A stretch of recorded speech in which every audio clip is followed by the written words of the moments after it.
எந்த செலவும் இல்லாமல் 2 நிமிஷத்தில் மொபைலில் எப்படி வில்லங்கம் டவுன்லோட் பண்ணணும்னு பார்க்கலாம் வாங்க. கூகுளில் TNREGINETன்னு டைப் பண்ணுங்கள். இதில் முதல்ல வர வெப்சைட்டை சூஸ் பண்ணுங்கள். வில்லங்கம் எதுக்காக எடுக்கிறோன்னா, ஒரு சொத்தை யார்கிட்டேருந்து வாங்கியிருங்க, விற்றுருக்காங்க, அடமானத்தில் இருக்கா அப்படின்னு அந்த சொத்துக்கான ஹிஸ்ட்ரியை தெரிஞ்சுக்கிறதாக வில்லங்கம் எடுக்கிறோம். தமிழ்நாடு அரசோட பதிவுத்துறை வெப்சைட் ஓப்பன் ஆகிடுச்சு. அதில் நிறைய சர்வீசஸ் இருக்குது. ஆவணப்பதிவு, சங்கப்பதிவு, திருமணப்பதிவு. நம்ம அதில் கட்டணமில்லா வில்லங்க சான்றை சூஸ் பண்ணிக்கிறோம். நம்ம வில்லங்க சான்றுகளை 2 டைப்பில் எடுக்கலாம். புலையன் வழியாக எடுத்துக்கலாம், ஆவண எண் வழியாக எடுத்துக்கலாம். டாக்குமெண்ட் வழியாகவும் சர்வே நம்பர் வழியாகவும் எடுத்துக்கலாம். நம்ம புலையன் வழியாக எடுக்கிறது தான் ஈஸியாக இருக்கும். மண்டலம், அதில் என்ன மண்டலம் வரும் அப்படின்னு உள்ளதை நம்ம சூஸ் பண்ணணும். நமக்கு திருநெல்வேலி, கன்னியாகுமரி மாவட்டம் திருநெல்வேலி மண்டலத்துக்குள்ளே வருதுனால நான் திருநெல்வேலி சூஸ் பண்ணிக்கிறேன். நீங்கள் எந்த மண்டலமோ அதை நீங்கள் சூஸ் பண்ணிக்கோங்க. அதுக்கப்புறம் மாவட்டம் நீங்கள் எந்த மாவட்டமோ அந்த மாவட்டத்தை சூஸ் பண்ணிக்கலாம். அதுக்கப்புறம் சார் பதிவாளர் அலுவலகம், அதாவது சப் ரிஜிஸ்டர் ஆஃபீஸ், எஸ்ஆர்ஓ ஆஃபீஸ்னு சொல்லுவாங்க. அது எங்களுக்கு இரணியில் வருது. நான் அதை சூஸ் பண்ணி உங்களுக்கு எந்த சப் ரிஜிஸ்டர் ஆஃபீஸ் வருமோ அதை நீங்கள் சூஸ் பண்ணிக்கலாம். அதுக்கப்புறம் பார்த்திங்கன்னா எந்த காலகட்டத்துக்குள்ளால் வில்லங்கம் வேணும் அப்படின்னு கேட்குறாங்க. இது நம்ம 1975க்கு முன்னால் எடுக்க முடியாது. 1975க்கு அப்புறம் ஆன்லைனில் ஈஸி எடுத்துக்கலாம். சரியாக சொல்லணும்னா 1987க்கு அப்புறம் தான் 100% ஆன்லைனில் வில்லங்கு அவைலபிளாக இருக்கும். நம்ம இப்போ 1990லேருந்து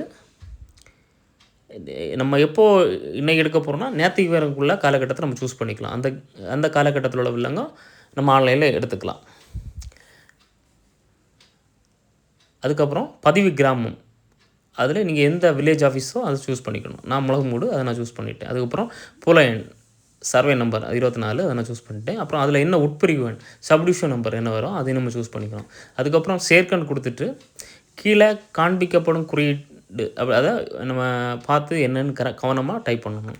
YXB6D அதில் நமக்கு கொடுத்துருக்குறது அதை நான் அப்படியே பார்த்து அதில் டைப் பண்ண போகிறேன். அதை டைப் பண்ணிவிட்டு தேடுகன்னு கொடுத்தாச்சுன்னா நம்ம கொடுத்த குறிப்பிட்ட காலகட்டத்துக்குள்ளே வில்லங்கம், அதாவது ஹிஸ்ட்ரி டவுன்லோடாக ஆரம்பிக்கும். நம்ம டைப் பண்ணிட்டோம். நம்ம இப்போ தேடுகன்னு கொடுக்குறோம். அந்த குறிப்பிட்ட காலகட்டம் மென்ஷன் ஆகுது. அந்த ப்ராசஸ் நடந்துகிட்ருக்குது. நீங்கள் ஒரு புரோக்கரை பார்த்து வில்லங்கம் எடுக்கணும்னா அவங்க 500 ரூபா கேட்பாங்க. நம்ம ஒரு 2 நிமிஷத்தில் எந்த செலவும் இல்லாமல் ஆன்லைன்லேயே நம்ம வில்லங்கம் எடுக்க போகிறோம். இது லோடிங் முடிஞ்ச உடனே வில்லங்கன்னு சொல்கிறது ஒரு சொத்துக்கு ரொம்ப முக்கியம். எப்படி பொண்ணு பார்க்க ஒரு பொண்ணை பற்றி எவ்வளோ விசாரிக்கிறோமோ அதை போல தான் இதுவும். வில்லங்க சான்றுக்கான தேடுதல் அப்படின்னு சொல்லிட்டு திரும்ப ரொட்டேட் ஆகுது. ஒப்புகை உங்களை திருந்தா இயலா நிலை ஆவண வடிவம் வெற்றிகரமாக உருவாக்கப்பட்டது. இங்கே சொடுக்கம் அப்படின்னு சொல்கிற இடத்துல நம்ம அதில் கிளிக் பண்ணியாச்சுன்னா ஒரு பிடிஎஃப் நமக்கு வரும். அதில் டவுன்லோடுன்னு ஒரு ஆப்ஷன் இருக்கும். அதை சூஸ் பண்ணிவிட்டு ஓப்பன் கொடுத்துட்டோன்னா நமக்கான வில்லங்கம் ரெடி. எந்த செலவும் இல்லாமல் மொபைல்லையே நம்ம டவுன்லோட் பண்ணிட்டோம். இனி அடுத்த வீடியோவில் நம்ம பட்டா எப்படி டவுன்லோட்